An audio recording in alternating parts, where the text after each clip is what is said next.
Hello everyone, আমি নতুন রাঁধুনি। অনেকদিন পর আবার একটা ভিডিও নিয়ে চলে এলাম। আজকে আমি একটা নতুন রেসিপি ট্রাই করেছিলাম। আচ্ছা, কিছুটা দুধ ছিল, তো গরম দুধটা কেটে গেছিলো, তো আমি সকালে দুধটাকে জাল দেওয়া মাত্র ছানা হয়ে গেছিলো।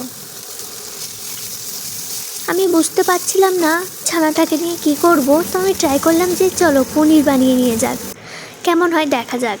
ছানাটাকে ভালো করে ধুয়ে একটু কাপড়ে ভালো করে জড়িয়ে রেখেছিলাম, পরে প্রেশার কুকারটা দিয়ে দিয়েছিলাম। ইনস্ট্যান্ট পনির রেডি হয়ে গেছিলো। আমি আজ বানাতে যাচ্ছিলাম পটল দিয়ে আলু দিয়ে একটা তরকারি। ভাবলাম পনিরটাও ওর সাথে দিয়ে দিই। চলো শুরু করা যাক।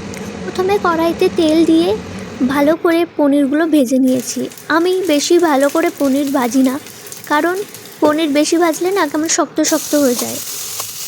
আলু আর পটলগুলো ভেজে নিয়েছি, নালে পটলের কেমন কাঁচা কাঁচা গন্ধ ছাড়ে।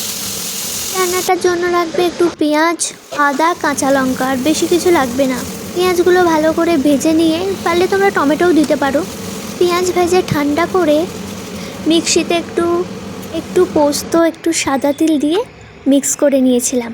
মিক্স করে ভালো করে কষিয়ে একটু জল দিয়ে নেড়ে চেড়ে একটু সিদ্ধ হলে পনিরগুলো দিয়ে দিলাম।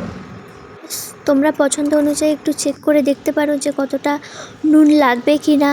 ঠিক আছে, কেমন ঝাল পছন্দ তোমাদের। আচ্ছা, এই পনির মশলাটা না খুব ভালো লাগে। আচ্ছা, আরও একটা মশলা আছে কিচেন কিং। আজকে এই পনির মশলাটা দিয়েই নামালাম তরকারিটা।